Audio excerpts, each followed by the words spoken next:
Assalamualaikum warahmatullahi wabarakatuh.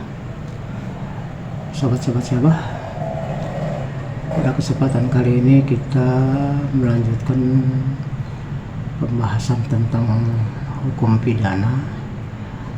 Ya, kali ini kita mencoba untuk memberi suatu penjelasan tentang apa yang dimaksud dengan hukum pidana itu. Ya, ini merupakan lanjutan dari video sebelumnya yang juga bercerita tentang sejarah lahirnya hukum pidana, dan sekarang kita mencoba untuk membahas pengertian dan asas-asas dari hukum pidana itu. Hukum pidana merupakan hukum yang mengatur tentang pelanggaran dan kejahatan terhadap kepentingan umum. Perbuatan mana diancam dengan hukuman yang merupakan suatu penderitaan atau siksaan fisik.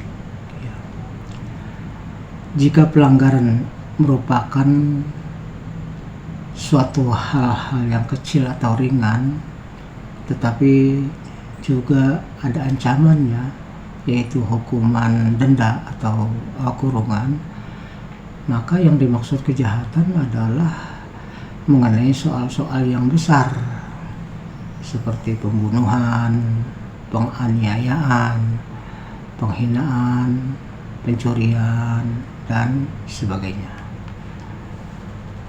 Kalau tadi dikatakan bahwa pidana itu adalah satu hal yang melanggar kepentingan umum, maka harus kita pahami apa sih yang merupakan kepentingan umum itu.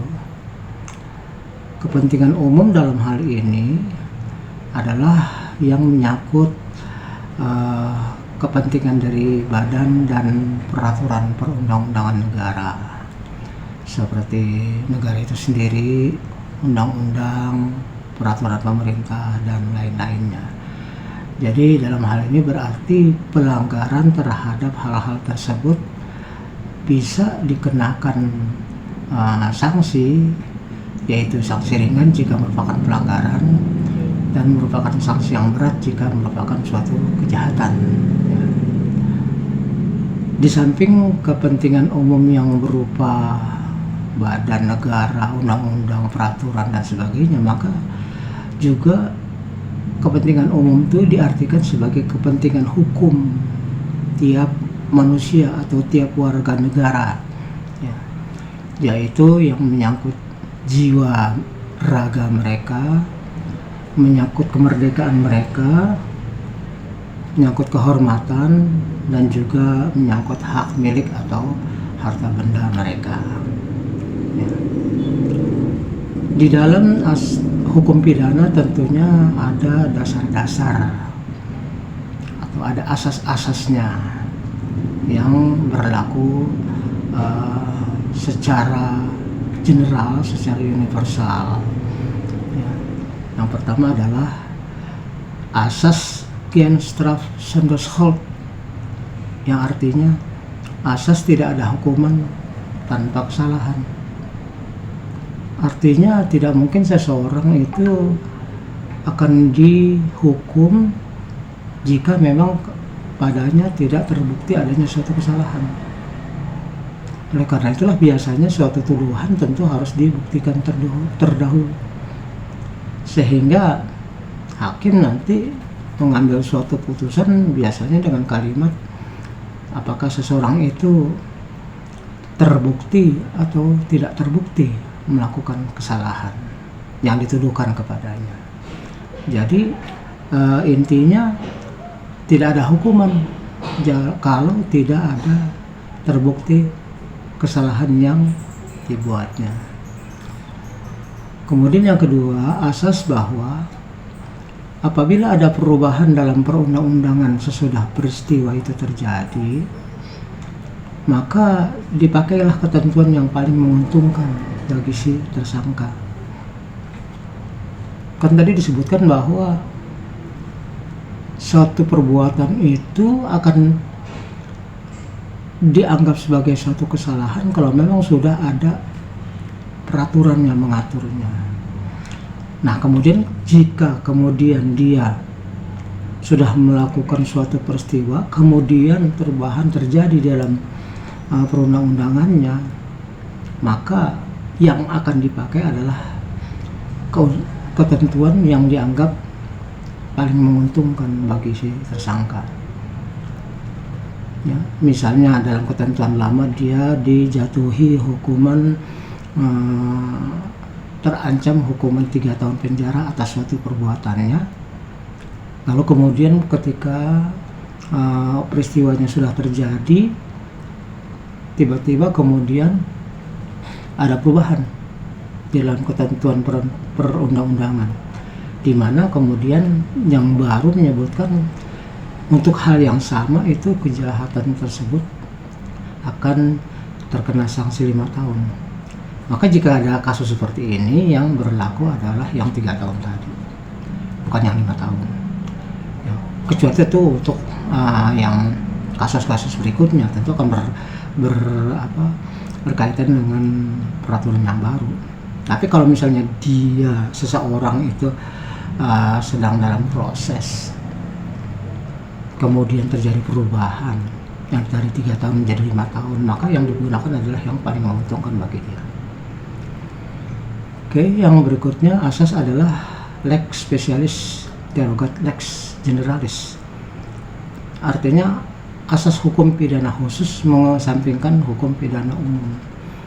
Jadi seandainya di dalam satu ketentuan pidana umum disebutkan hal tertentu yang kemungkinan kontennya lebih berat daripada ketentuan yang ada di dalam pidana khusus, maka yang berlaku adalah yang khusus, bukan yang umum.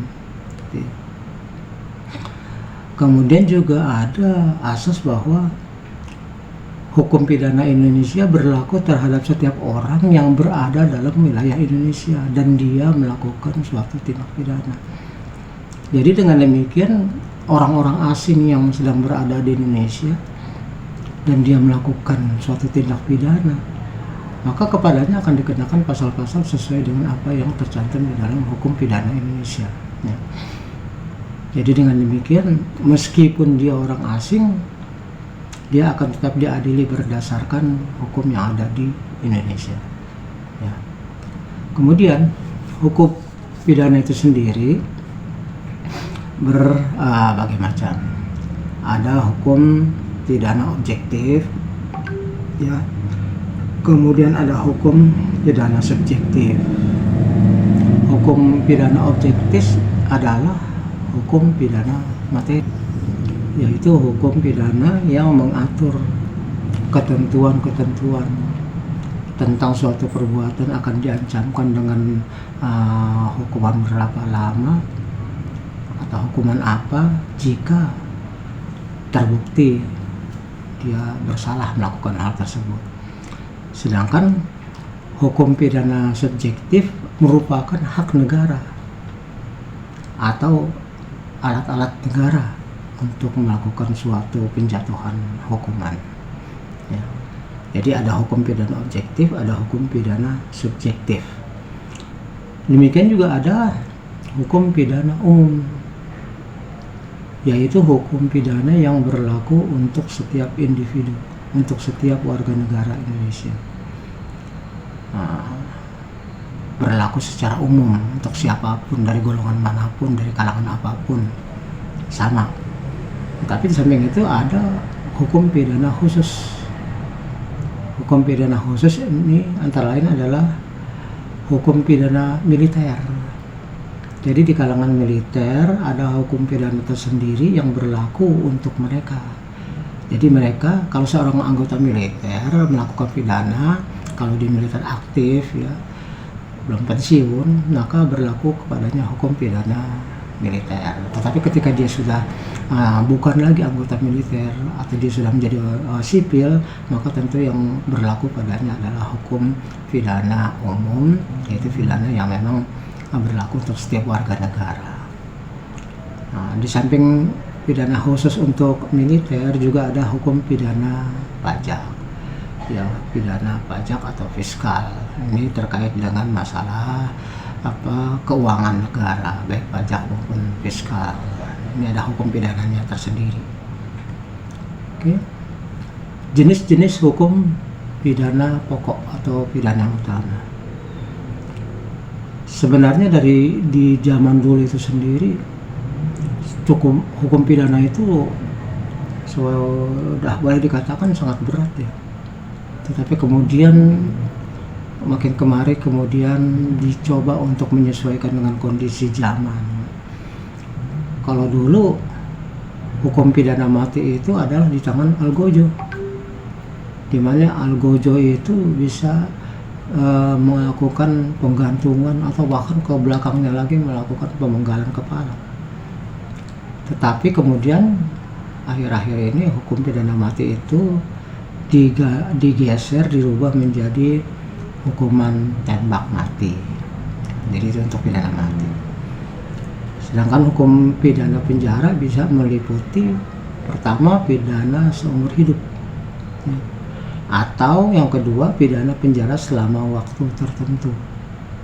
Paling lama 20 tahun dan paling pendek itu 1 tahun 4 bulan. Jadi masa penjara yang paling pendek itu adalah 1 tahun 4 bulan, sedangkan waktu yang paling lama adalah 20 tahun, yaitu untuk pidana penjara selama kurun waktu tertentu. Yang ketiga, pidana kurungan. Saya sebutkan tadi pidana kurungan adalah untuk pelanggaran ya. Itu paling lama adalah 1 tahun 4 bulan, paling cepat 1 hari. Pidana kurungan untuk pelanggaran. Sedangkan pidana denda yaitu penjatuhan pidana berupa harus menyetor atau memasukkan uang ke dalam kas negara. Jadi kadang-kadang seorang itu di samping pidana penjara juga akan ada pidana denda berupa pengembalian uang kepada kas negara jika dia melakukan satu perbuatan korupsi. Ya. Kemudian ada pidana tambahan yang meliputi terkait dengan kasus-kasus pidana adalah bisa berupa pencabutan hak-hak tertentu yang bisa dibagi menjadi satu, hak memegang jabatan tertentu. Jadi seseorang ketika sudah dihukum pidana lalu dia cabut haknya untuk memegang jabatan tertentu, misalnya tidak boleh menjadi anggota Dewan Perwakilan Rakyat, tidak boleh diangkat menjadi pejabat tertentu dan sebagainya. Juga bisa dicabut haknya untuk menjadi penasehat. Yang ketiga, bisa pidana tambahan berupa pencabutan hak untuk dipilih dan memilih. Kemudian yang kedua adalah bisa pidana tambahan itu berupa perampasan atau penyitaan barang-barang tertentu dari milik si terpidana. Dan yang ketiga adalah pengumuman keputusan hakim. Keputusan hakim ini tentunya secara mentalitas, secara nama baik akan merupakan suatu hal yang buruk ya.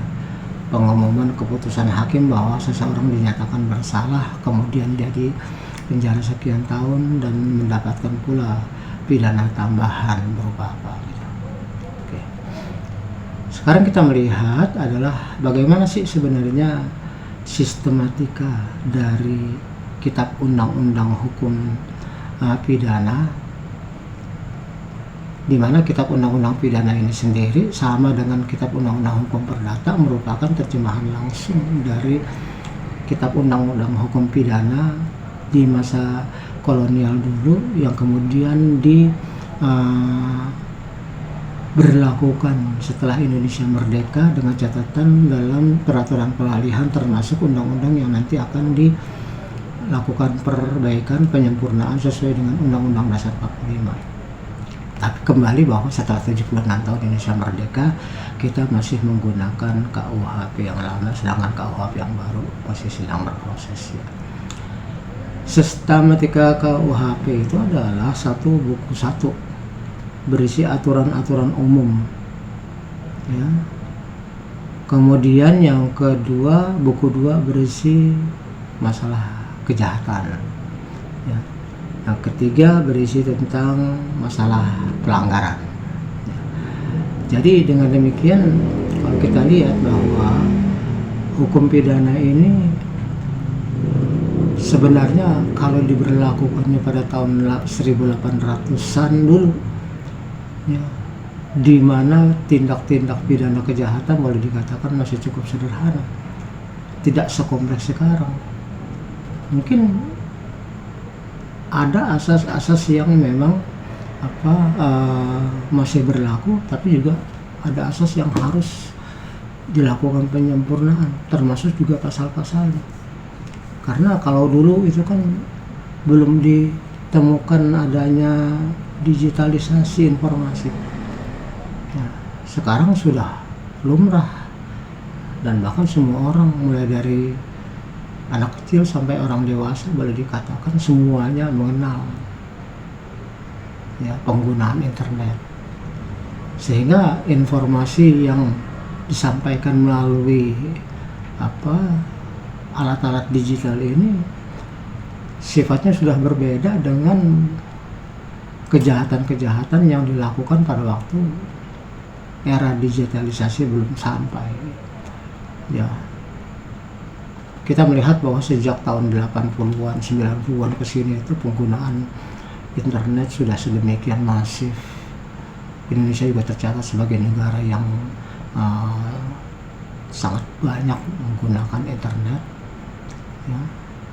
Dan kemudian hal-hal ini juga sekarang ini kita ketahui apa yang disampaikan melalui internet itu seringkali bisa menjadi alat-alat untuk melakukan kejahatan.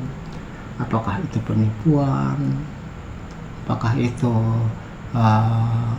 penyebaran berita-berita bohong, apakah itu fitnah, apa itu provokasi, apa itu ujaran kebencian, atau hal-hal lain yang menyebabkan masyarakat menjadi sangat terganggu, ya.